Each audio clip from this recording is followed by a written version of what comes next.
Pablo sigue hablando, hermanos, de algo interesante con respecto a las acusaciones que le hicieron desde un principio. Esta carta, hermanos, ha sido muy directa, muy directa acerca de lo que había ocurrido después de la visita del apóstol. Entonces es interesante ver cómo Pablo tiene todavía la intención de ir y hacer una visita más a la iglesia de Corinto. Recordemos que la última vez que estuvo ahí no fue una visita, pues no le invitaron a comer, ¿verdad? No hubo una comida fraternal en la que Pablo visitara la iglesia y le hicieran sentir amado y bienvenido mientras ellos, hermanos, trabajaban. No fue así. Históricamente es conocida como la visita dolorosa, recordemos esto. Y entonces Pablo hace, pues no sé si una amenaza, una advertencia o una promesa, pero les dice: he aquí, por tercera vez estoy preparado para ir a vosotros.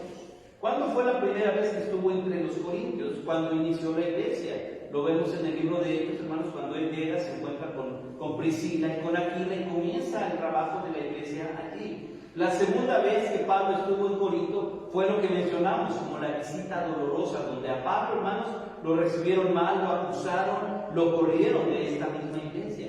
Entonces Pablo dice: yo estoy preparado, ya sé lo que puede ocurrir, estoy preparado para ir a vosotros otra vez, pero dice: no seré gravoso porque no busco lo vuestro, sino a vosotros, pues no deben atesorar los hijos para los padres, sino los padres para los hijos.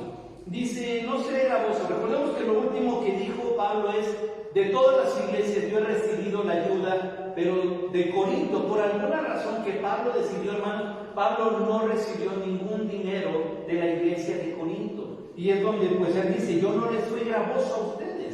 En el capítulo, en la parte anterior, hermanos, veamos cómo Pablo incluso dice: yo no he sido carga. Y esto creo que hasta les hizo daño porque no se sintieron responsables. Por eso termina diciendo: perdonadme este agravio. ¿Por qué? Porque no les enseñé a dar, porque no les enseñé a sujetarse, porque no les enseñé, ni los traté como los falsos maestros. Recordemos que Pablo hace hincapié acerca de los falsos maestros a hablar en contra de él, calumniar a Pablo, pero lo grave, hermanos, es que la iglesia recibió malos tratos, no solamente mala doctrina de los falsos maestros, de estos autollamados apóstoles. Entonces esto es interesante, hermanos, porque el último apóstol que tenemos registro indicado por Dios fue el apóstol. Hoy en día, hermanos, el trabajo apostólico no tiene nada que ver con esto. Y hay cuidado con esos que se levantan diciendo: soy apóstol. Porque la pregunta para nosotros, hermanos, en base al trabajo del Espíritu Santo apostólicamente, son los sembradores de iglesias. Y si no es un sembrador de iglesia, no es un apóstol. Entonces Pablo les está diciendo: ustedes ya cometieron ese error. Ya se levantaron algunos diciendo que son apóstoles y no lo son. Diciendo que son maestros y están tergiversando la Escritura. Y lo peor es que incluso a algunos de ustedes los han maltratado físicamente.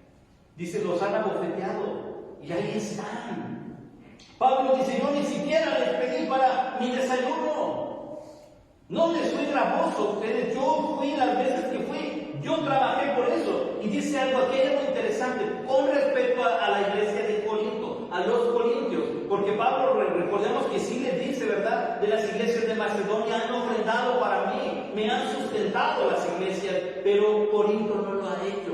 Y entonces aquí dice: porque no busco lo vuestro, sino a vosotros. No me interesa lo que tienen ustedes, me interesan ustedes. Quiero oír y demostrarles, ¿verdad?, lo que hay en mi corazón con respecto a los corintios, no lo que tienen los corintios. Ahora, Pablo pone un ejemplo: no deben atesorar los hijos para los padres. El trabajo, hermano, por lo menos en la cosmovisión en tiempos de Pablo, igual a la cuestión judía. Pablo era un judío muy celoso, hermanos. Hay un pensamiento, creo que es muy bueno en el judaísmo, que tiene que ver precisamente con los hijos. Y lo primero, hermanos, son 3 reglas que el judío le enseña a su hijo. Número 1, amar la ley. Es lo primero que el judío tiene que enseñarle a su hijo: amar la ley. Amar la palabra de Dios, no tenerla en poco. Segundo, hermanos, enseñarle a trabajar. Porque el padre no va a ser eterno, porque la mamá no va a ser eterna. Así que un principio que ellos tienen es que el papá está obligado a enseñarle a trabajar, la mamá está obligado a enseñarle a trabajar. Ese pensamiento, ojo, en la cosmovisión judía, la mujer no sostiene el hogar.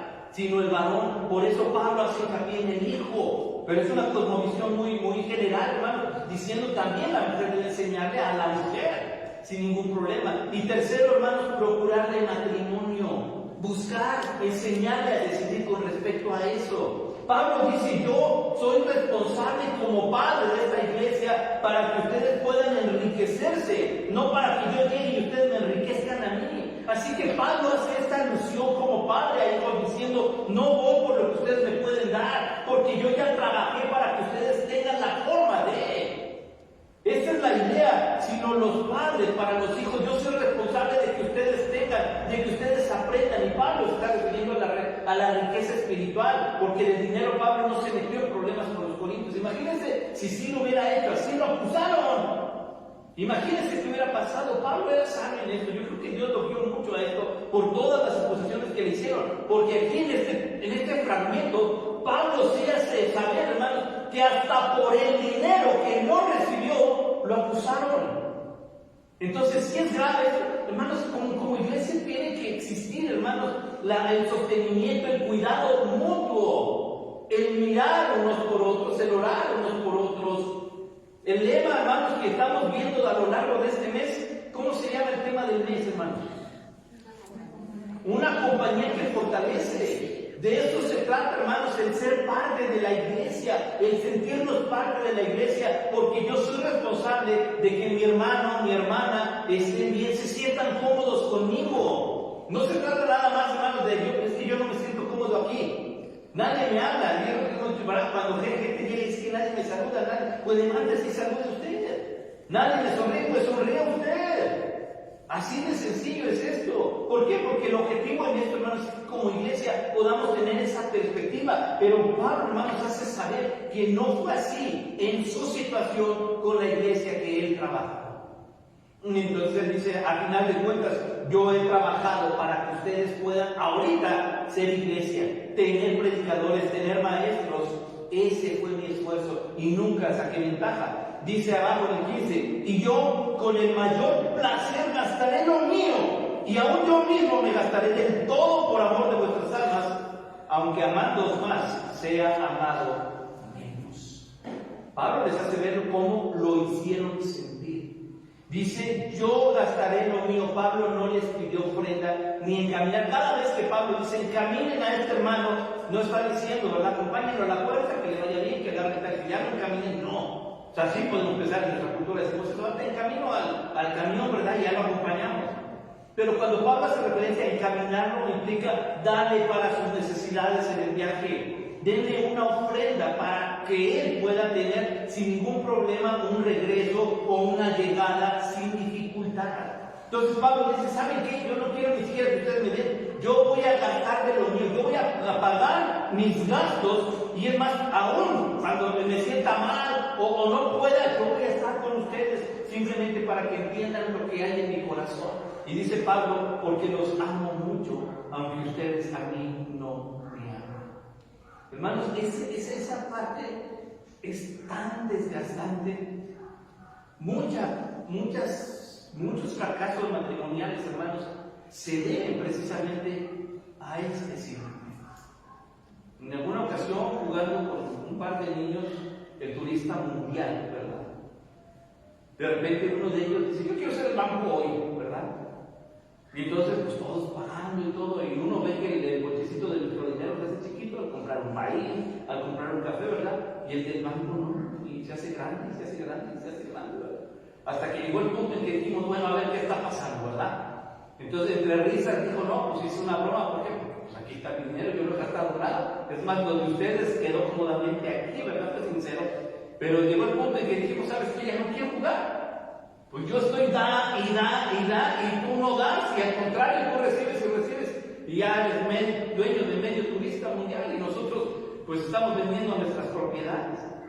Y qué curioso, porque llega el punto, hermanos, en que se desgasta el corazón, se desgasta el alma de dar y dar y dar. Y sabe, Pablo dice lo mismo. Yo he dado, yo he amado, y ustedes no me han amado. Sin embargo, hermanos, lo que hace el apóstol no es decir, ay, muere, ya, corten las productos aquí en México, ¿verdad? No, Pablo insiste, tengo ganas de ir a verlos nuevamente, porque yo sí los amo. Hermanos, ese tipo de amor es el que enriquece la vida cristiana, porque entendemos la magnitud del amor de Dios. O sea, el hecho de entender la Navidad, lo que significa la Navidad, hermanos, el mensaje de la Navidad es el corazón de Dios encarnado en Jesucristo, en su Hijo, diciéndonos: yo te amo aunque tú no me ames, te voy a ir a buscar aunque tú lo hagas mal. Pablo está diciendo: yo aprendí a amar de esa misma manera y lo voy a poner en práctica con ustedes. Hermanos, y Dios nunca ha salido perdiendo, aunque su corazón haya sido pisoteado mucho.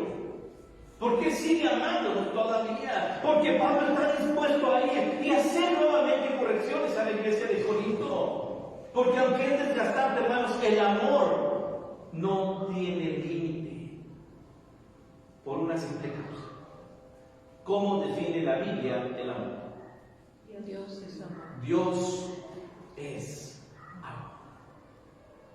Entonces Pablo dice: esta es la causa por la que les escribo, por la que les aclaro, por la que les explico y por la que tengo ganas de ir a verlos otra vez. Pero sigue acusando. Pablo dice: no me quedo callado, pero admitiendo esto, que yo no os he sido carga, sino que como soy astuto, os prendí por engaño. Pablo no está diciendo yo los hice tranza. Pablo está citando las palabras de aquellos falsos apóstoles que lo acusaron de quedarse con el dinero. Por eso lo dice en forma de sarcasmo. Tengo que admitir que yo no he sido carga, yo no les he pedido dinero, pero como soy astuto, porque ustedes dicen que yo soy astuto y soy mañoso, ¿qué creen? Terminé quedándome con su dinero. Prácticamente lo que está diciendo Pablo. ¿Por qué? Porque ustedes dicen que soy astuto. Terminé sacándoles ventaja. Es una forma irónica de usar sus propias palabras contra ellos, pero Pablo no lo hizo. Y ahora viene la aclaración. ¿Acaso os he engañado por alguno de los que he enviado a vosotros? ¿Qué decían? Bueno, Pablo no viene y recoge el dinero, pero manda a Tito, manda al hermano, que Pablo cita al hermano desde el principio, que no sabemos quién es el hermano, pero acompañaba a Tito. Pablo envió a Tito, Pablo envió al hermano con las ofrendas y Pablo las llevaba a Jerusalén. ¿Cuál era la acusación ahora de estos falsos maestros? Que en el camino Pablo agarraba el dinero, que en el camino Pablo se quedaba con las ofrendas, que en el camino, bueno, es Tito, es el hermano y es Pablo. Repartimos en cuatro la ofrenda, ¿verdad? Una mitad para ti, otra mitad, con una cuarta parte, porque la mitad de entre cuatro es complicada. Una cuarta parte para ti, una cuarta parte para el hermano, una cuarta parte Tito, y lo que sobre lo llevamos a la iglesia, como ven. ¿De acuerdo? Esa era la acusación. Que Pablo tenía ese descaro, por eso dice: ¿cómo yo los he engañado de esa forma? Pero eso era lo que ellos decían. Ahora, qué interesante, hermanos, es que el testimonio de Pablo es el que sale a flote. Dice: rogué a Tito y envié con él al hermano. ¿Os engañó acaso Tito? O sea, dudan de mí, pero están dudando de Tito. Miren cómo una mentira, Martín Lutero decía que una mentira es como una bola de nieve cayendo en una montaña nevada desde arriba. Si ha visto la tele, películas o caricaturas, dejan caer la bolita de nieve y al ir rodando se va haciendo grande y grande y grande hasta que ya es incontrolable. Lo mismo ocurre aquí, hermanos, una mentira. Para decir una mentira y al ser descubierta la mentira, inmediatamente se tiene que decir otra mentira para cubrir la verdad de la mentira que dijimos. Pero esta mentira de acá tiene que ser más grande para poder cubrir esta. Y así se va. Ahora dice: ustedes están diciendo entonces que Tito y el hermano se están quedando con la ofrenda. No me están acusando a mí nada más. También se pasaron a traer a estos ministros del Señor. Fíjese bien lo grave que es una mentira. Lo peligroso de hablar con ligereza sin reflexionar. Porque Pablo ya cita bien que hasta se pasaron a traer a Tito y al hermano. Nos hemos procedido con el mismo espíritu y en las mismas pisadas. Ustedes saben quiénes son ellos.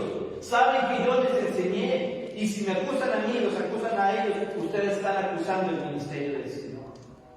Y hermanos, no se puede ir contra el testimonio de verdad. Déjeme comentarle que cuando yo entré al seminario hubo algunas personas que escribieron algunas cosas negativas de mí en las cartas de referencia. Mi papá en ese entonces era el tesorero de la iglesia de él. Y alguien puso ahí de referencia: cuidado porque Gerson sustrae de las ofrendas que recoge su papá. Me llamó el director, nuevamente me llamó el director, ¿verdad? Mira esto, Gerson. Pues yo lloré. Claro que no es cierto. Claro que no es verdad. Pero ya me están acusando. El director en ese momento dio unas palabras que a mí me llenaron mucho. La vez pasada se los comentaba y dijo: quiero descubrir quién dice la verdad. Si estos hermanos que están escribiendo o tú con tu testimonio aquí. Entonces te regresas a tu tierra y le das las gracias a estos hermanos que escribieron eso. Y les dices: gracias, porque lo que ustedes escribieron de mí favoreció para que yo entrara al seminario. Así que lo hice, tal cual. Regresé allá, hermanos, y lo dije públicamente a todos los que escribieron esto de mí, hermanos, que Dios les bendiga. Gracias porque sus palabras hicieron que yo entrara al seminario. No sé cuál sería la intención, hermanos, pero al final el director lo único que me dijo fue: he constatado quién dice la verdad de eso. Y me entregó mi título.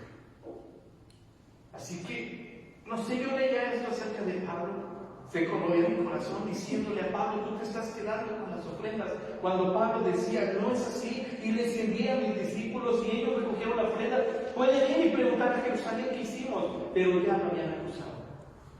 Ya la iglesia en algunos corazones estaba sembrada esta duda, hermanos, y dice así, viene diciendo: pensáis aún que nos disculpamos con vosotros. O sea, Pablo dice: ustedes están exigiendo que yo me disculpe de algo que no he hecho. Delante de Dios en Cristo hablamos. Mire cómo cita y pone de testigo de por medio al Señor, diciendo: Él me conoce y Él sabe quién soy yo. Delante de Dios en Cristo hablamos, y todo, muy amados, para vuestra edificación. Todo lo que hemos hecho ha sido pensado para que ustedes sean edificados. Sin embargo, lo están acusando. Pues me temo que cuando llegue, mire, el deseo de Pablo sigue siendo el mismo: quiero ir, quiero hablar, quiero predicar y quiero corregir. Que cuando llegue no os halle tales como yo quiero, y yo sea hallado de vosotros cual no queréis. Tal vez estamos queriendo encontrarnos, pero no queremos encontrarnos. ¿Por qué? Porque yo espero encontrar una iglesia que ha aprendido, que es congruente, de buen testimonio, que es real, que es honesta, pero probablemente no. Y tal vez ustedes no se quieran encontrar con el Pablo que va enfurecido, celoso de la Escritura, celoso del Evangelio, y se quieren encontrar a un Pablo suave, bondadoso, que ría y diga: no pasó nada, cuando no es así. Pero esto, hermanos, no cambia el deseo de que el apóstol diga: yo quiero ir para allá, hermanos. Lamentablemente Pablo no regresó a Corinto. Sin embargo, deja escrito esto: pues me temo que cuando llegue no salgan tales como quiero, y yo sea hallado de vosotros cual no queréis. Que haya entre vosotros, miren nada más esto: contiendas, envidias, iras, divisiones, maledicencias, murmuraciones, soberbias, desórdenes. Esto es lo que había en la iglesia de Corinto, y desde la primera carta nos dimos cuenta que esto era real. Lo que decían de Pablo no, pero lo que él decía de la iglesia sí. Entonces, hermanos, aquí lo que hace Pablo es confrontar a la iglesia en una necesidad de santidad. Si algo necesita la iglesia hoy, hermanos, no es emoción, es santidad. Cuando leemos el Antiguo Testamento, hermanos, y aquellos que existían en el tabernáculo, el ministro del tabernáculo en todo su atuendo tenía escrito: santidad a Jehová. En la diadema de los sacerdotes, en los atuendos, hermanos, de tela, decía: santidad a Jehová. Cuando iban a la casa de Dios, decía: santidad a Jehová. Y eso es lo que le estaba faltando a la iglesia de Corinto, y me temo, hermanos, que muchas iglesias hoy en día nos falta santidad. Tenemos el deseo, hermanos, de cantar, de alabar y emocionarnos, pero no hay santidad. Tenemos que volver a esta parte, hermanos. Pablo da una lista de todas las graves actividades o acciones que a veces no se dicen, no se notan, pero que están en el corazón. Y hermanos, Dios sí lo ve. Y sin santidad nadie verá al Señor. Así que esto es grave cuando Pablo lo menciona, que cuando vuelva me humille Dios entre vosotros y quizá tenga que llorar por muchos de los que antes han pecado y no se han arrepentido de la inmundicia y la fornicación y la lascivia que han cometido. Dice Pablo, lo más probable es que yo termine humillado, me va a doler, pero va a ser necesario confrontar a los que ya saben y aún así siguen. Hermanos, Pablo no ha cambiado su perspectiva. Pablo sigue amando a esta iglesia. Pablo sigue preocupado por la santidad de esta iglesia. Ya lo acusaron, ya dijeron que andaba en el mundo, ya dijeron que se robaba las ofrendas. Y Pablo dice, ¿saben qué? Yo quiero que esta iglesia tenga santidad. Así que voy a ir a verlos, porque deseo que caminemos en la misma perspectiva. Que seamos una compañía que fortalece. Que seamos un grupo de hermanos que caminan en la misma dirección. Lejos de abrir la boca nada más para acusar, que podamos abrir nuestro corazón para glorificar a Dios. Pablo está diciendo a la iglesia, necesitamos lo que decía Santiago, ¿verdad? Ser buenos oidores. No solamente ser oidores y hacedores, pero aquí va el punto, hermanos. Ser buenos oidores, porque a veces hablamos antes de pensar y terminamos lastimando. Recordemos que Dios, hermanos, nos dio 2 orejas y una boca para escuchar el doble y hablar la verdad. Así que seamos prudentes en eso. Y que esta exhortación que Pablo hace, hermanos, a la iglesia sirva para que nosotros caminemos, hermanos, con precaución, con cuidado y sobre todo con amor a Dios y con amor a su iglesia. Padre, te damos gracias por tu palabra. Te damos gracias, Señor, porque tú conoces nuestro corazón y nuestra vida delante de ti es transparente. A ti no te podemos engañar porque tú conoces aquello que en lo oculto, mi Dios, nosotros hemos cometido, pensado o dicho. Así que, mi Dios, rogamos que tú tengas misericordia de tu iglesia y que nos enseñes a conducirnos, mi Dios, en la rectitud, en la integridad que debe caracterizar al cuerpo de creyentes, a la congregación de los santos, mi Dios. Que podamos, mi Dios, por el trabajo y obra del Espíritu Santo, caminar en un testimonio poderoso, midiendo nuestras palabras, sazonándolas, como dice tu palabra, mi Dios, y siendo prudentes en lo que decimos, apoyando, cuidando, protegiendo a cada uno de nuestros hermanos, puesto que somos tu iglesia, y tú amas tu iglesia, mi Dios, amas más de tu iglesia de lo que la amamos nosotros. Así que te rogamos que tú cuides de nuestras vidas, de nuestras conductas, y nos guíes a una actitud sabia y una actitud edificante entre nosotros, para que nos miremos con amor, no con recelo, con apoyo y no con distancia, que seamos capaces de servirnos entre nosotros, mi Dios, y ser de bendición unos a otros. Gracias te damos por esta iglesia. Gracias te damos por cada uno de los que integramos esta iglesia y te pedimos tu ayuda, tu cuidado y tu bendición, Dios. Gracias te damos por tu palabra en el nombre de Cristo Jesús. Amén. Dios les bendiga, hermanos.